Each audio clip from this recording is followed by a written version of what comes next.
man. Soma la hivi wangu. Aguke.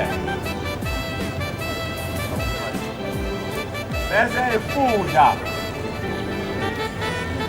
Umthandazo wesabatha. Ivesi 29.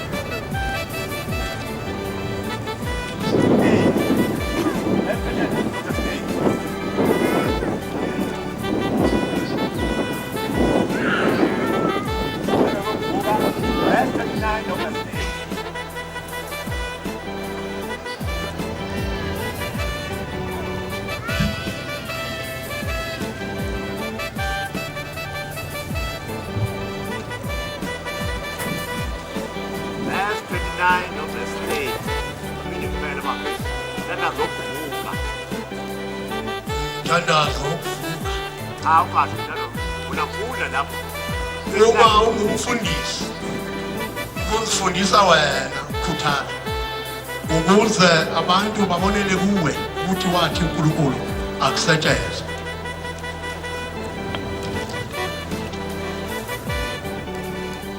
Uma umfundisi wena mfundisi soyinhloko yokuvilapha kubantu awuzoba mthwalo phezulu kwabo na futhi wena uzophila ngani uzoba ihlazo lingakanani uma wena uhamba ucela ukudla kubantu na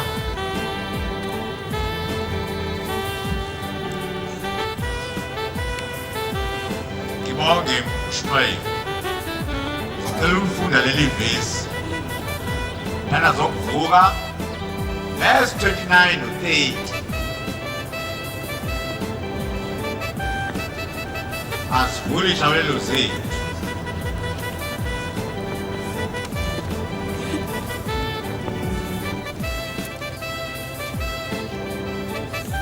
Uma ungumfundisi wozisa wena khuthala ukuze abantu babonele kuwe ukuthi wathi uNkulunkulu akusetshenzwe.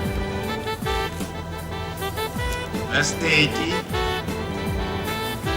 Uma wena mfundisi sewuyinhloko kuvilapha kubantu awuzumthwala phezu kwabo na uthiwe nizophila ngani kuzobe ihlazo elingakanani uma wena hamba ucela kudla kubantu na.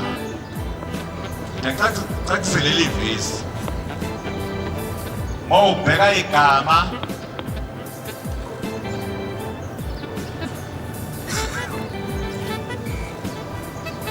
elomfundisi phakathi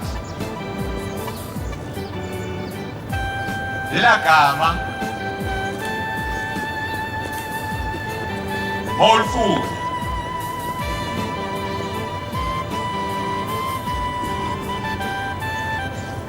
ulifunda kanje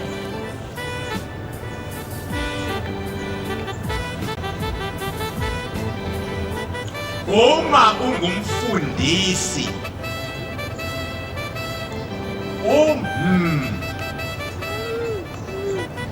mncane akamkhulu akayena ufeleba ngakho-ke lela gama ibizo senzo akulona ibizo umuntu.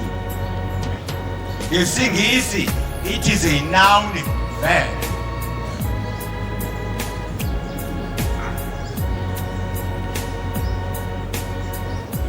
Uma ungumfundisi hayi uma ungumfundisi uma kuwukuthi ufeleba kuzoba ibizo umuntu kodwa lela gama ibizo senzo ngoba ncane. Ngakho-ke mina njengoba ngila ngizofundisa ngakho ake sifunde leya ndawana leya ukuze abantu bangadideki. Amen. Yako kuphethe kubili ngingumfundisi ngiyabhabhadisa ngiyashadisa yonke into kodwa la ngikhetha ukuthi ngifundise amaNazaretha onyazi ngenkolo yobuNazaretha ungadlala abanye abafana. Sithatha ivesi lesine isihlabelelweni samakhulu amabili amashumi amabili anane 224 verse 4.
Njengomfundisi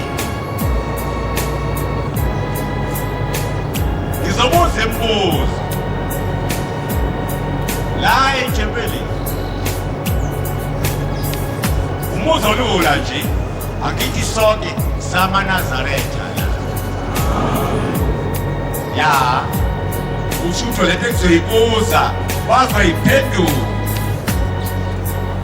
Ake ngibuze-ke la ethempelini.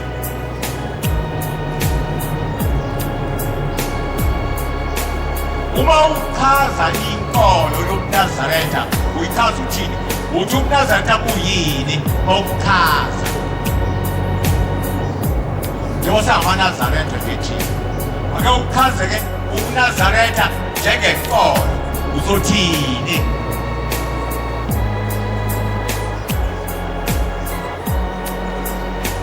Kodwa ufuna ukuzama? Yebo. Ukhulume kakhulu.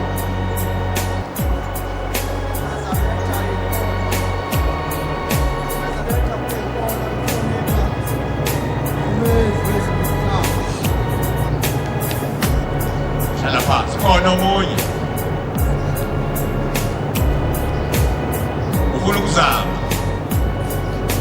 Achaza ubuNazaretha njengenkolo.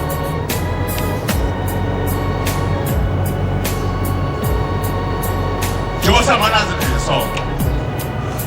Mawubuzwa nje inguguluzi ithi yini ubuNazaretha uzothini?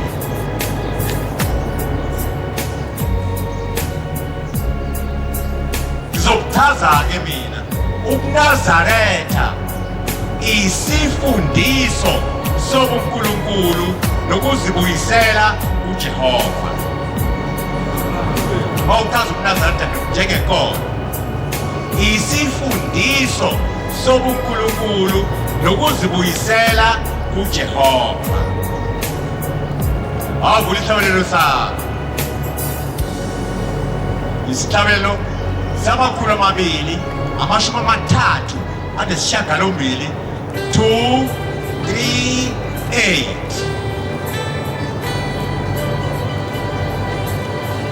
Ivesi lokugcina lapho top right 238. Ivesi lokugcina uverse 6. Namhla sibuyela kuwe thina nabantwana bethu siyilifa lakhe wedwa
sobuNkulunkulu nokuzibuyisela kuJehova. Kodwa sesikubo la namuhla sibuyela kuwe thina nabantwana bethu silifa lakho wedwa.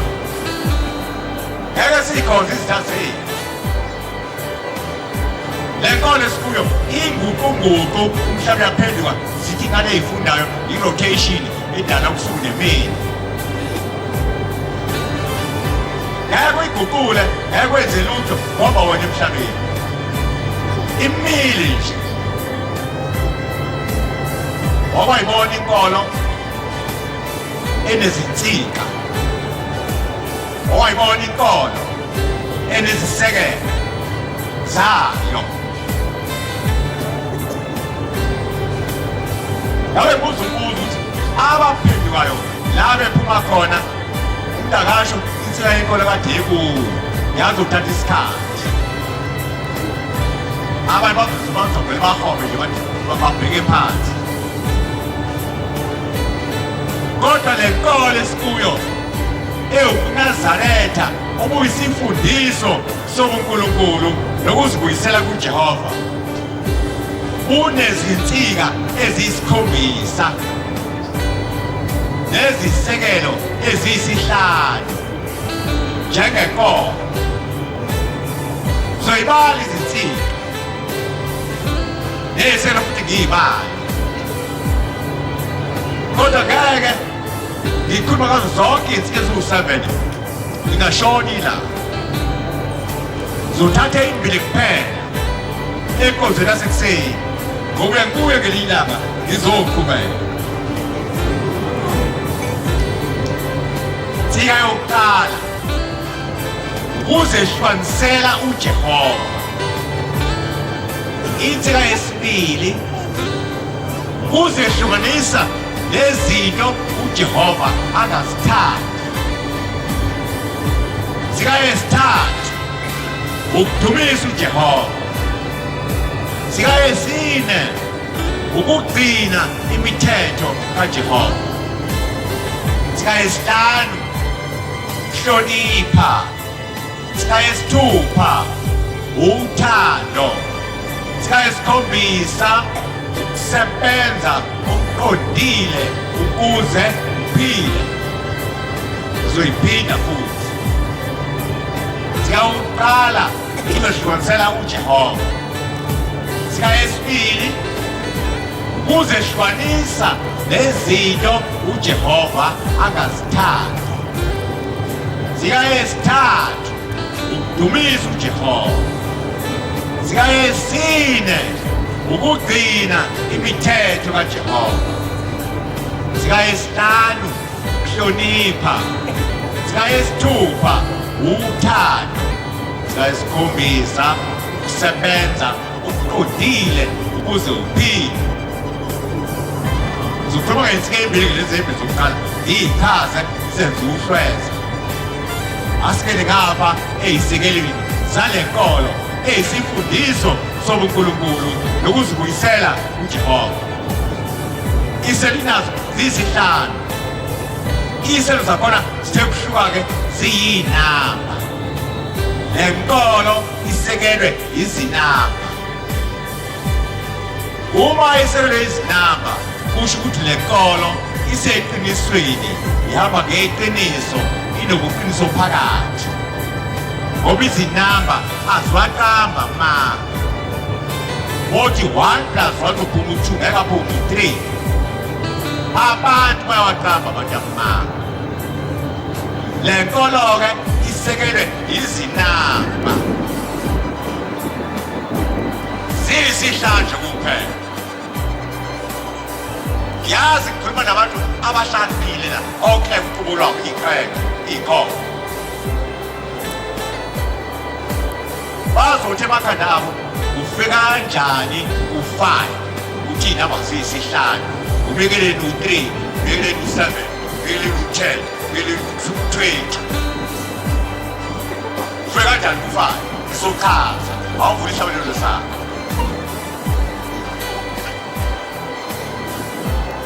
Namhla Nkosi ngiyabonga ongivumele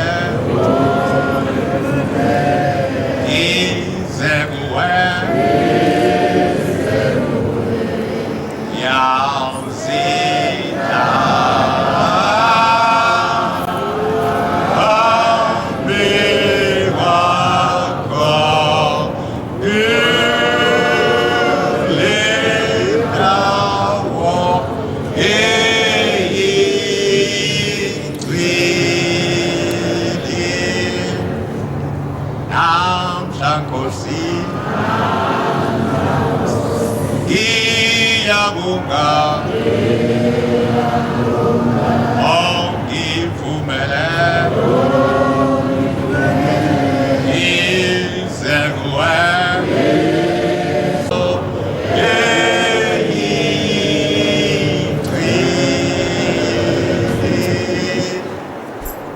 ukuthi kanjani enami lezisihlanu awuvule umthandazo wokuvuka ufake umunwe uvule ukulala ufake umunwe uvule wesabatha usufake umunwe.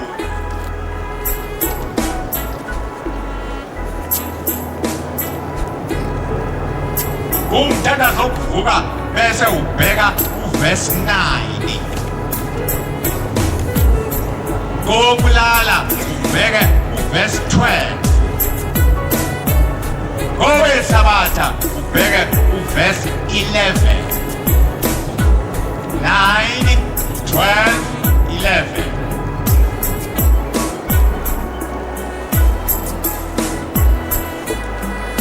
Sesibulile. Yashabeleni sakhe. Verse 9 mthandazo wokuvuka. Verse 12 mthandazo wokulala. Verse 11 mthandazo wesabatha. Ngingangeni engqikithini ukuthi ngibhala ukuthini lapho. Ake senze izibalo ezilula, izibalo zokuhlanganisa. Awuhlanganise u9 nobani no12 kuzophuma bani answer.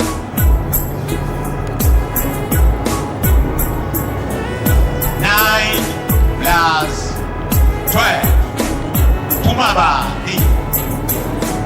Angizwa ke? 21, good. It is 21 plus 11. 32. Very good, Gabon. Lady and Salanki. Sesitola u-32 yabo. Start u-32 bese siyamhlakaza. Sithi 3 plus 2 uzophuma bani? U-5. Ingakho-ke izisekelo zale nkolo ziyisihlanu. Yabona ukujula nenkolo ushebe uqhwepheshe impela woqhwepheshe. Lento ayiqashisa nje la. Janini ngifune lemthatha kodwa kazi nange lo. Mawuthatha ulwazi othe thuthu ku-mathematics. Khona i-branch i-mathematics kuthiwa i-numerology. Numerology. Ochaza ukuthini? Science of numbers. Ubuchwepheshe bezinamba. Kule branch ye-mathematics umthetho wakhona uthi mawuhlanganisa i-complex number ihlanganise igcine ikhiphe u-1 digit elilodwa. Ingakho kuthe 9 plus 12 plus 11 waphuma i-32. Kathatha u-32 ngawuhlakaza ngathi 3 plus 2 waphuma u-5. U-5 oyini oyi-single digit. Ake ngibuze lo. Obani abasungula izinamba lezi zobhala? Counting numbers obani? Mawucabanga nje ekhanda lakho. Obani basungula izinamba? Obani? Abasungula izinamba la emhlabeni obani? Hayi bawazi wena uguqu usho ngengine yabona okuwona uba kule microphone abe kunika i-microphone. Obani basungula izinamba?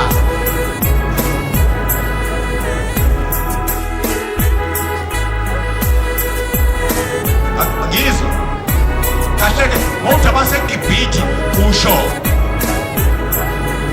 iGibhithe njenge-state noma iGibhithe njengohla lwamazwe ukusuka entshonalanga uzophuma empumalanga. A band of countries from west to east. Mawukhuluma ngeGibhithe suthini?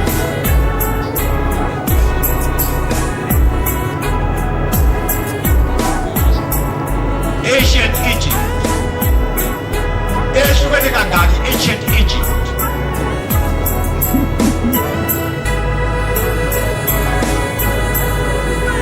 Ehlukene kabili. Kukhona i-Upper Egypt, kukhona i-Lower Egypt. Esingenene egameni Egypt ulisho ukuthini?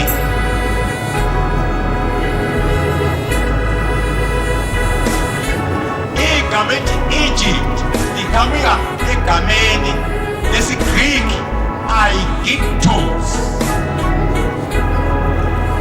esho ukuthi izwe elimnyama elinabantu abamnyama. The black land for the black people. Njalo ngegama u-Egypt izwe elimnyama labantu abamnyama. La sehlukaniswa kabili kwakhona i-Upper ne-Lower Egypt. I-Lower Egypt yilamazwe aqaqele laphana ogwini lolwandle i-Mediterranean Sea. oTunisia, o-Egypt, Libya, Algeria, wonke lawa mazwe aqaqele lapha abizwa nge-Lower Egypt ngoba asendaweni ephansi. Bekuzoba khona amazwe ala enkabazwe abizwa nge-Upper Egypt ngoba asendaweni ephakeme. Yabona iNile River isuka Great Lakes Lake Victoria no Lake Tanganyika usuka Blue Nile ngala usuka White Nile ngala isiyahlangana bese yehla shona ezansi yozongena kuMediterranean Sea. I-DRC iphakeme ifana nani nala sikhona iGoli uthatha iGoli neTheku ithi kulisezansi seduze kolwandle. iGoli liku-upper altitude la Theku iphakeme. Ingakho uma usuka ngala u-N3 ubheke ezansi uyehla, uma usuka eThekwini u-N3 uyakhuphuka. Upetrol ofake emotini uma usuka eThekwini ukhuphuka awufani nopetrol ufake ngapha ubhekele. Mase kwehla imoto udla kancane upetrol ngoba ibheke ezansi, uma ikhuphuka iyazabalaza imoto iza phezulu.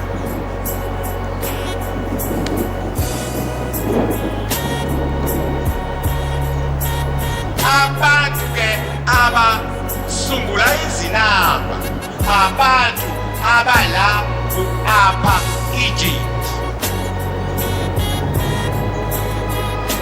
bantu abamnyama basula iy'namba eziwu-10 basebegcina bathi okunye hhayi sekubonakala ngendlela.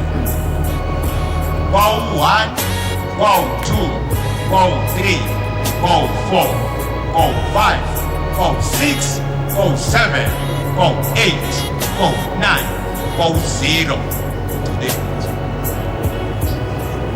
Ngikhuluma ngama-counting numbers, hhayi ama-natural numbers aqala ngo-0. Counting numbers aqala ngo-1. Saqala kanjalo-ke lezi zakithi ezimnyama. Abantwana besekubaba emhlabeni bazi ususa iy'namba ngeke abantu bakwazi ukubala. Ney'fundo zo-mathematics o-accounting ngeke zibe khona. Wakhipha nje iy'namba wayibeka eceleni mhlawumbe uyahamba nse ngomnyakazi. Yebo nje sibakhulu, ingakho ushembeni la ezweni lakithi lase-Afrika. Okwesibili abakusungulayo yini? Izinhlamvu zokubhala, letters of the alphabet. Abantu abamnyama benza into zombili okuyizona ey'phethe umhlaba. Awukhiphe iy'nhlamvu zokubhala, ukhiphe iy'namba, bona umhlaba uzonyakaza, ngeke unyakaza. Uzoma nse shawutwa ukhuluma ngama-Roman figures kodwa asuke lapho lezi ezakithi waze bethatha ukuyishintsha kumabona. Ngakho-ke le nkolo isekelwe izinamba aziwaqambi amanga. Abantu bawaqamba abantu amanga khona bakude impela emangeni awaqambi amanga ngempela abantu bakhona udanjile kuphela isikhathi hhayi ngoba amanga la. Nazi-ke iy'namba-ke ziyisihlanu. Eyokuqala u-3, eyesibili u-6, eyesithathu u-7, eyesine u-9, eyesihlanu 13.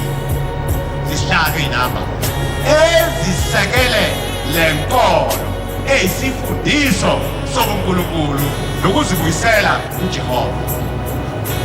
Zisihlanu sengisho ukuthi zivela kanjani. Uhlanisa bani? U-9 nobani? 12 nobani u-11 uphuma u-32 uthatha u-32 umhlakazi uthi 3 plus 2 uphuma u-5 uma ngento ephathekayo lezi inamba zesithathu u-3 u-6 u-7 u-9 u-13 le nkolo ehleli phezu kwazo eselo izona ngeke uyinyakazise awubuke umshumayeli buka hayi sidotshiwe nalo nangu uya phambi kwami nangu umbhobho sizobuza umbuzo ulula mshumayeli mashawuva lolu umbuzo ngathathazi bashaje uvona kancane umbuzo ngizosho umbuzo ngizowubuza mshumayeli uthini ngizobuza umshumayeli isonto ulibize kangaki mshumayeli isonto ulibize kathathu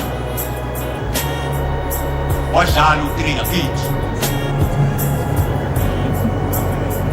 ukuba umshumayeli isonto alibize kathathu bengeke singene la ngoba ezothina yazi ukuthi akuyithina mhlawumbe esishodayo esingabizwanga athi amakhosikazi thina athi amakhosikazi yithina ngaphakathi sihlele izigaba ezintathu mawusangala uzangala uzangala uyadlala u-3 uyabona Amen. alikho isonto elihlala kanje ngaphandle kwamaNazaretha Amen. masingena singena ngamasango ethu nathi singena kwelethisa wangena kwelapho nani angena kweyileni wayikhuphula ngale khona ngoba wena emhlabeni ushembe wafika nayo isethi ezoyibeka phansi emhlabeni okwethu ukuyichaza ukuze abantu bangaphansi konyazi bangadideki Amen. bese ngithatha usikisi u-3 u-6 u-7 u-9 u-13 zokwazi iy'bane ngambili bokuphela ingakuthi umshumi laguqa othi isonto libize kathathu ngase ngithi la ngaphakathi sihlele igaba ey'ntathu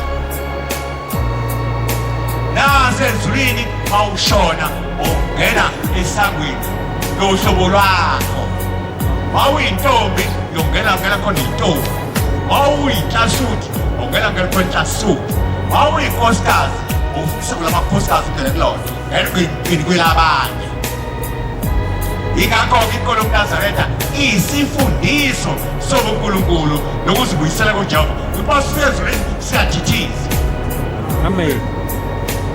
yabona ukudithiza kubuhlungu akekho kodwa la akaze athithize nabo bakufika ngena yabona uthithiza bawuchaza ngesikisi to be undecided what to do ungazi ukuthi uzokwenzani engamanje kodwa isimo sithi ufuna ukhona okwenzayo usiyathithiza ingakho ukuthi ube ethithiza makawathi ke muze ukuthithiza ushange phansi uyamveza amantathizi kanti lento emphethe akayithandi na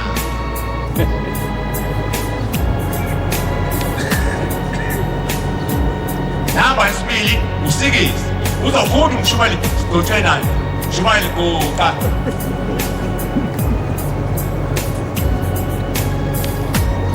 tandazo noma uzofunda lo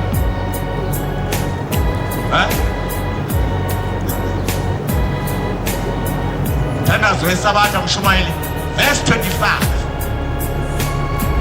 nathi uvula sebenzise izinzwa ezimbili sithi sibuka sibe silalele ngezindlebe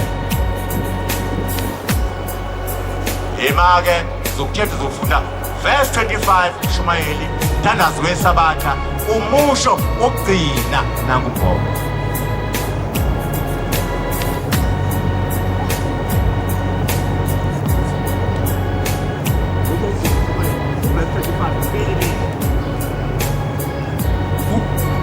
umsebenzi kuphela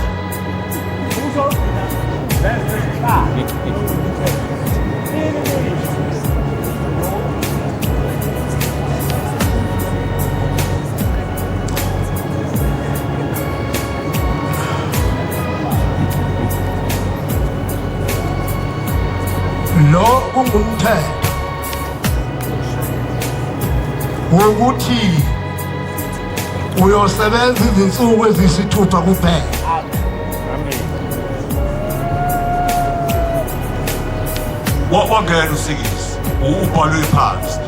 Lo ungumthetho wokuthi uyakusebenza izinsuku eziyisithupha kuphela, ubhalwe phansi. Wadlala usikisi, yabona. Amen. Awuvule umthandazo wokuvuka verse 42. Mthandazo wokuvuka verse 42.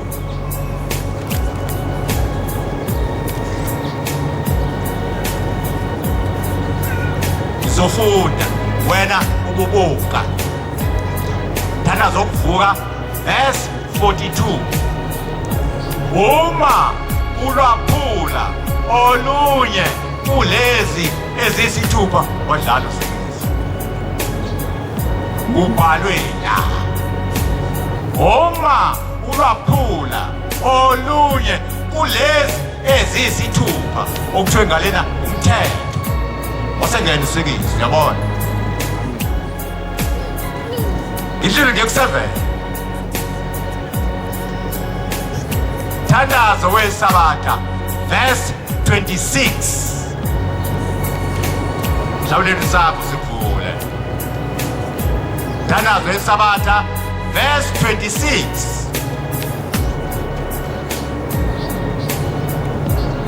Oluzobuka mina ngizokhuluma mina. Olububheka lapha. Ngosuku lwesikhombisa, usuku lokuphumula, wena nabendlu yakho lungumkhosi kaJehova oyingcwele, ulokudumisa uJehova kuphela.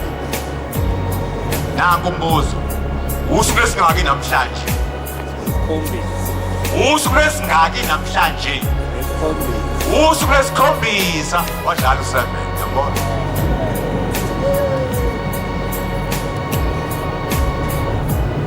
Namhlanje usuku lesingaki? Lwesikhombisa. Kuthiwa ngosuku lwesikhombisa, usuku lokuphumula, wena nabendlu yakho lungumkhosi kaJehova oyingcwele, ulokudumisa uJehova kuphela. Njengoba sila sidumisa uJehova. Verse 26 kubhalwe phansi lapha. Yakunani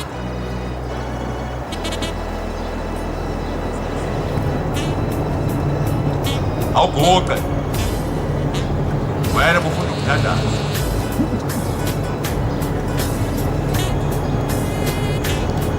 Mina ngifike ngaqala ngathi umthandazo weSabatha, imini yeSabatha ebenhle kwabagcwele, isikhathi bekubani? Bekusikhathini? Bekunani? Bekunani? Konke yaqala ngo-9 o'clock. La kule nkolo isifundiso sobuNkulunkulu nokuzibuyisela kuJehova beku-9 o'clock.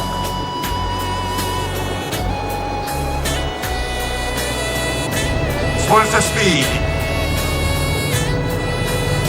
Uma kuzoba nesikhumbuzo kule nkolo yobuNazaretha, ngabe sikababamkhulu, ngabe senkosi ilanga, ngabe senyanga ezulu, ngabe sothingo, siqala ngasikhathi sini ntambama masiqala singena isikhumbuzo? Siqala ngo-9. Wayiguquka leyo nto? Ngeke uyiguquke, imile. Ngiqhubeke. Ngeke uthi bani? U-13. Guqa mkhokheli. Hayi sigotshiwe nawe, guqa. Guqa mkhokheli. Oza la Ntatsuti. Guqa mkhokheli. Umkhokheli sombuza umbuzo lula. Njengoba umkhokheli ephethe amakhosikazi uthi u-14 ungena zingaki iy'nsuku?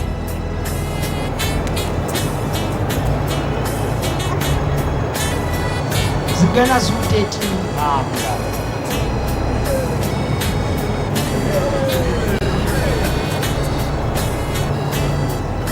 isifungo samakhosikazi singena izinsuku zu-13 ngekuguquka kule fomo umile akujani isibonelo sesibili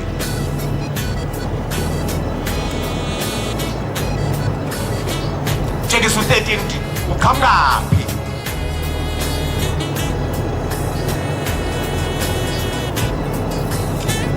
la enkolweni yokuNazaretha sinemvunulo entasuthi emakhosikazini emakhosazaneni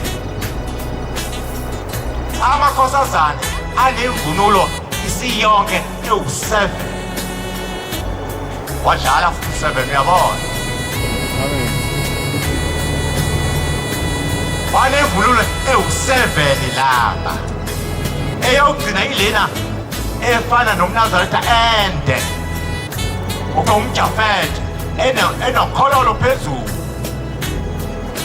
abayifaka uma kubuya amaphi zibukweni bese beqhibliza mbulela bese besina ngayo imvunulo yalaba iwu-7 wadlala u-7 uyabona sidlule amakhosikazi anemvunulo eyodwa 1 kuphela so sothi 7 plus 1 kuphuma bani 8 thina ngala eyethu imvunulo yu-4 ngala khona isikotshi esibomvu khona isikotshi esimnyama ukhona ingoba makhosi kuzoba khona injobo 4 thina ngapha so 8 plus 4 kuphuma bani u-12 leli qembu elincane lelamashagela leliya nalaba nanke emuva khona laba bafaka obheshwane laba bafaka ohaka imvunulo yamashagela 12 plus 1 kuphuma bani 13 ufuna ukuthini yawe ikhuphule lezinto ngikhuluma ngathi nenkolo esikuyo uthi imi kanje iphethe lokhu nalokhu nalokhu ungadlali ingunguluzi anayi ingunguluzi idlale ngakho ayikhombisa ikhona la uyabona wena nani lakhe ikhona hayi ngibuya ngizelana ngizokhuluma ngey'thi ey'mbili singawuqala zokhuluma ngayo singa-8 ukuze hlukanisela uJehova ukwenza kanjani lokho na uthi inkonzo uma isiphelile bese uguqa wedwa ungaphoqiwe ungasatshisiwe ungakhonjiwe ngesibhamu usuphambi sizathu ukuthi ngiyayikhetha inkosi yasekuphameni noma ngiyayikhetha inkosi yasebuhleni usukuthatha isinqumo lapho uzesihlukanisela uJehova uwedwa nje ungaphoqwe muntu nami ngayikhetha inkosi wonke ofana ngomhlobo la wakwenza lokho uzesihlukanisela uJehova ngeke ube yilunga laleli bandla ungadlulanga kuleyo nsika yokuzehlukanisela uJehova ukhetha inkosi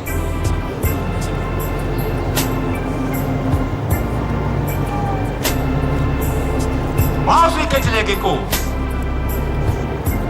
awuvula ihlabulelo sakho thandaza ukuvuka uverse 9 thandaza wokulala uverse 12 thandaza wesabatha uverse 11 sibila khona ekuqaleni 9 12 11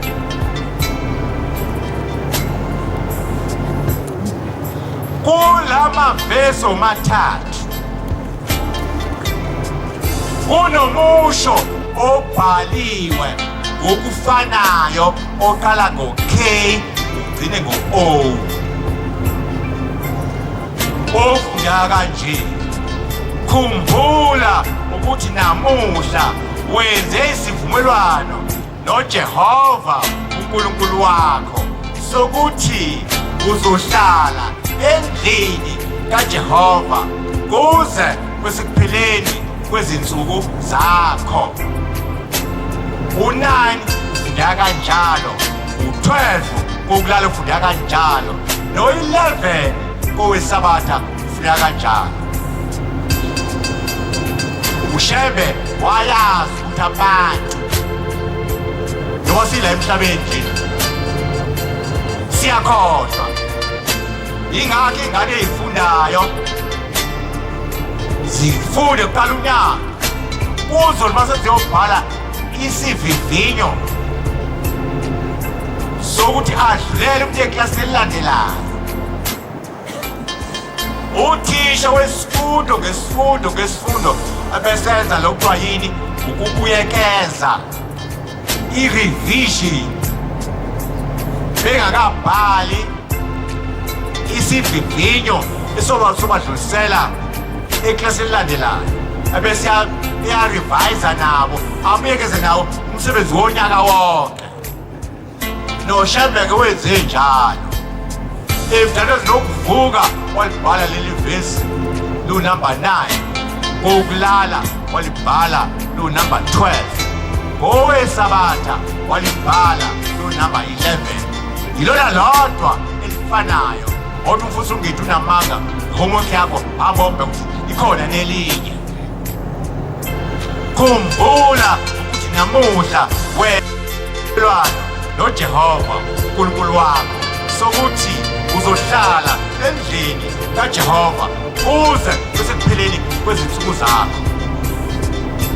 Okusho ukuthi-ke mawusukhetha inkosi akusavumelekile ukuthi uhlubuke. Mawuhlubuka wenze yini? Icala. Kodwa ke ngisho lokhu maNazaretha amasha enkosini kuleli bandla eliphethwe umnyazi, bephethwe uThixo, bephethwe inyanga yezulu, bephethwe inkosi ilanga.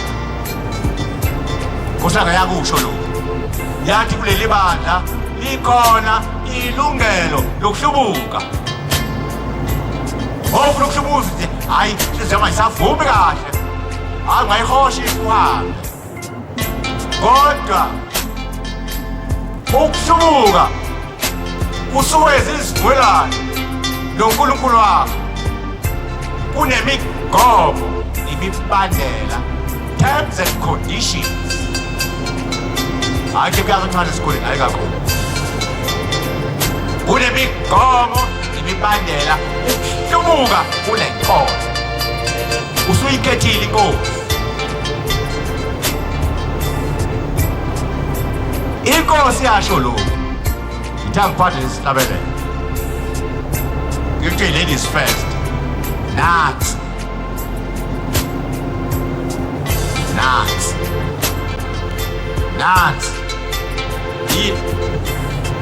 ile nkosi la nazi makhosana ase ngiphumile lapho kulela qembu lamashambela. Uthi umkhosi biza ngomkhosi hayi mina ngenhlanhla ngizalwa la esontweni. Baye bathi abantu angeke umuntu ozalisa ukuthi hayi sikhona sizala esontweni futhi kukhona la uthi inzalo ikhona esontweni, inzalo ikhona esontweni. Mawubhika uzokuvulela iBhayibheli.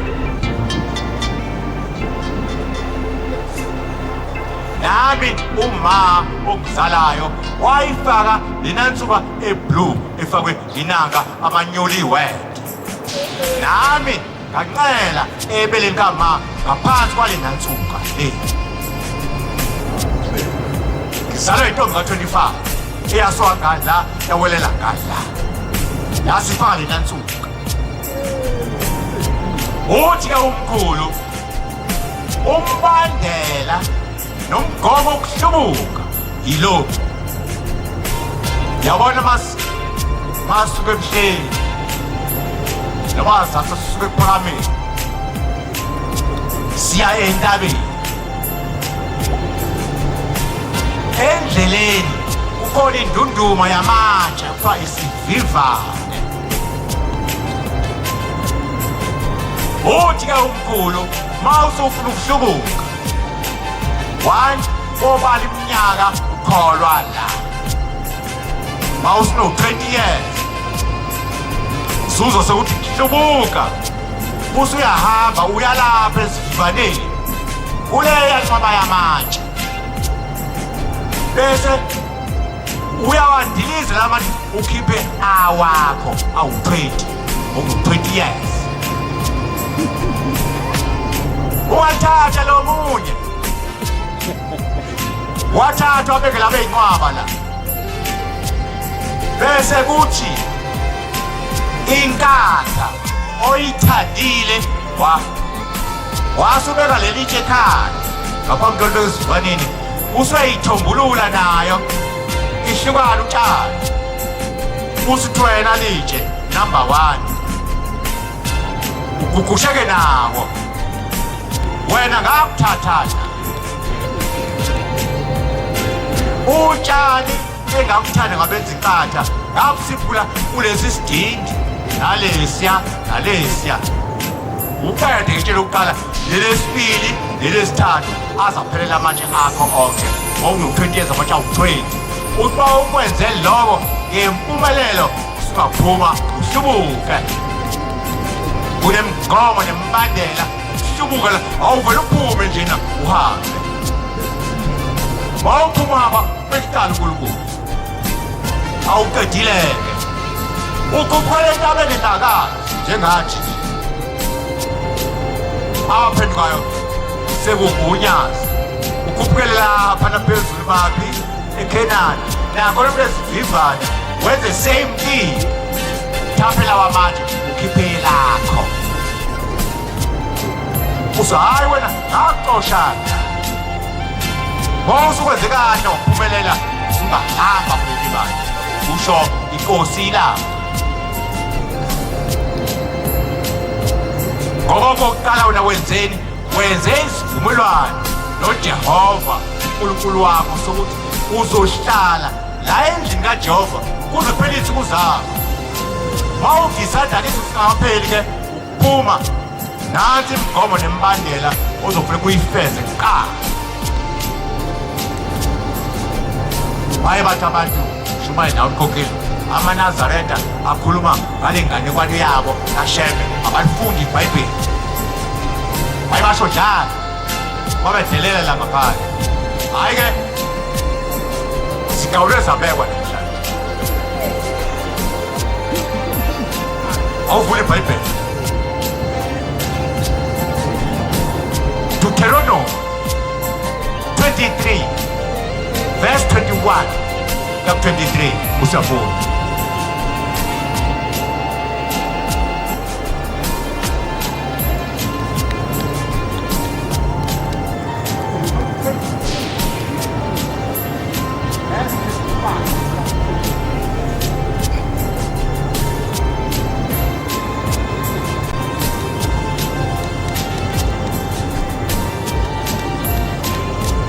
Uma ufunga isifungo kuJehova uThixo wakho,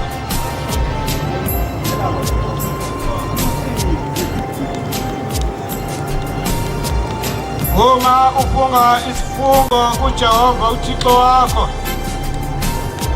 ungaphuthi ukukhokha ngokuba uJehova uThixo wakho uyakukubiza impela, uyakukubiza impela kuwe ube yisono kuwe. Kodwa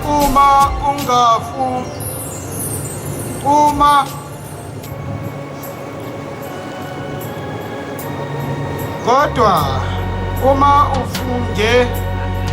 ungafungelanga lutho akuyikubakho sono kuwe. Lokhu osekuphumile emlonyeni wakho uyakukugcina ukwenze noma kuyisipho sentando njengokufunga kwakho kuJehova uThixo wakho osiqinisile ngomlomo wakho.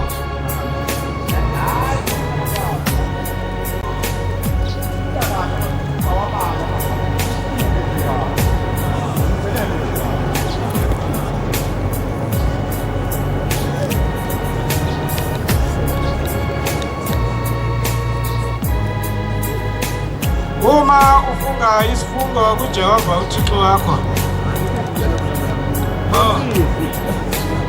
uma ufunga isifungo kuJehova uThixo wakho, ungaphuthi ukukhokha, ngokuba uJehova uThixo wakho uyakukubiza impela kuwe, kube isono kuwe.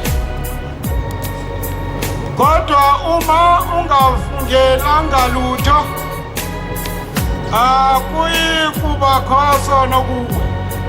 Lokhu sekuphumile emlonyeni wakho, uyakugcina ukwenze, noma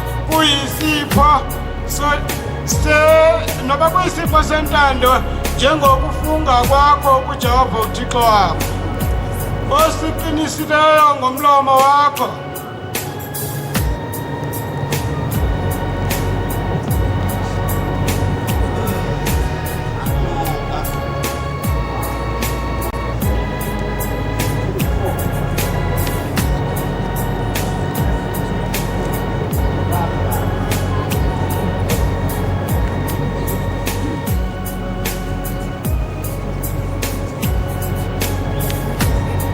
Yake mfundi la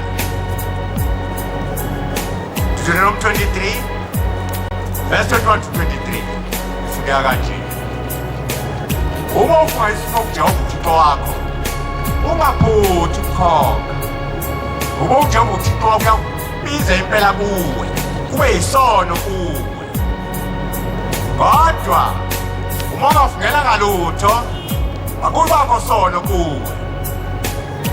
Lokho sekuphumile emlonyeni wakho, uyakugcina ukwenze, noma kuyisipho sentando, njengokufunga kwakho kuJehova uThixo wakho, osiqinisile ngomlomo wakho.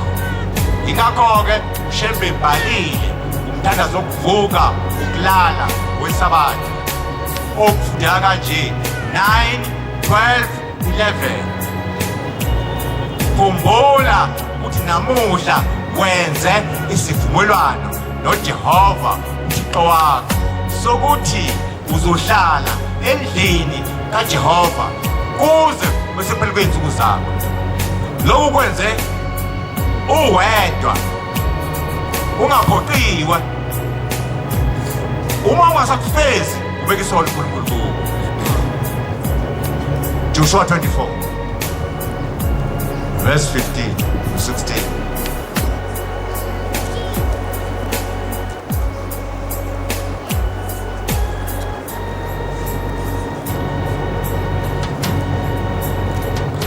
Kepha uma kukubi kini ukumkhonza uJehova,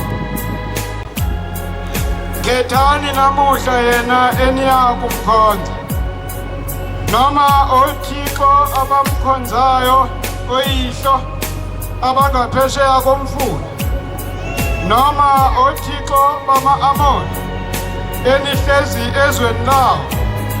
Kepha mina nendlu yami siyakumkhonza uJehova. Abantu baphendula bathi, amanga, asiyi kumshiya uJehova siye sikhonze abanye othixo.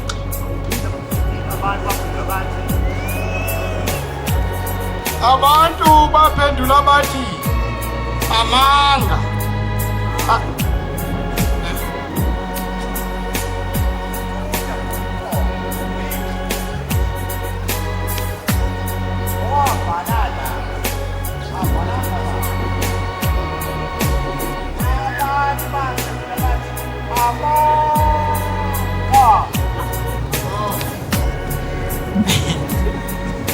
abantu baphendula bathi amanga asikumshiya uJehova siye sikhonze abanye othixo.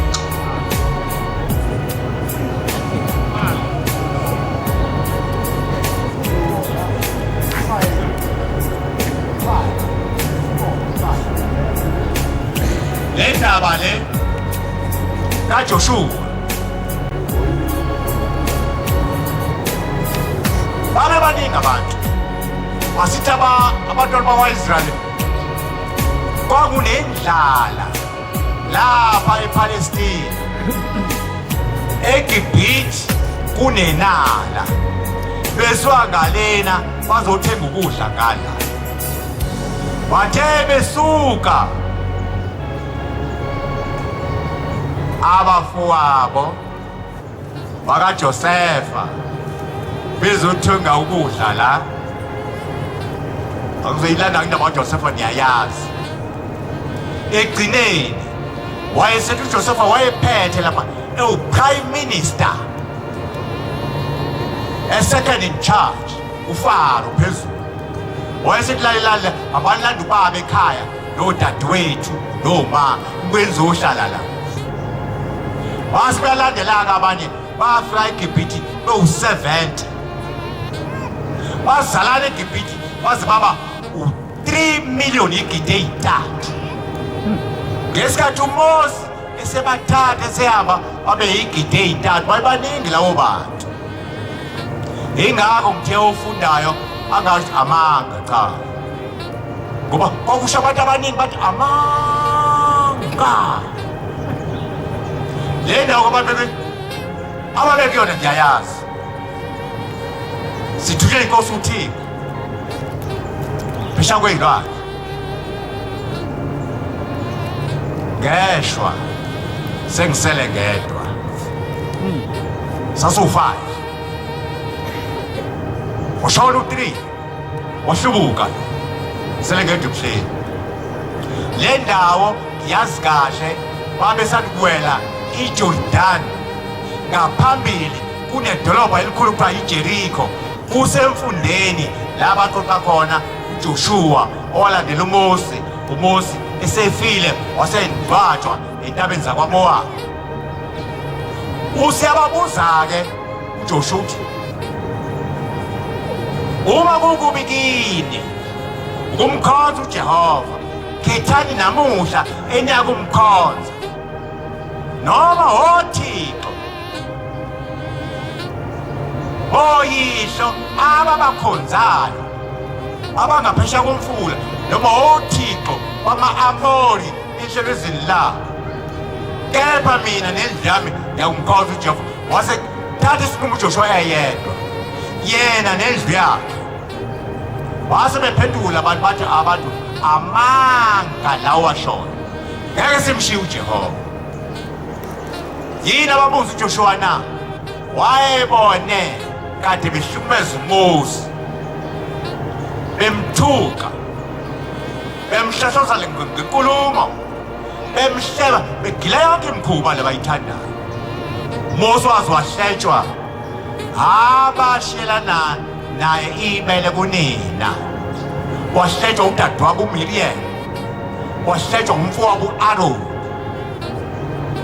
ngoba uMose ethathe intombi yaseGibhithe eyayinhle kakhulu, igama lakuthiwa uZiphora.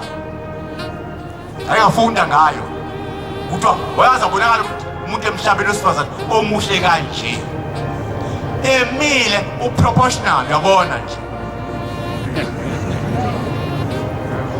ebhekele muhle, ebhekene nomuhle, umuka eceleni muhle, ethuli muhle, ekhuluma muhle, ehamba muhle, uhamba gracefully, ahambe phosa sathi phose ngeyiseleni.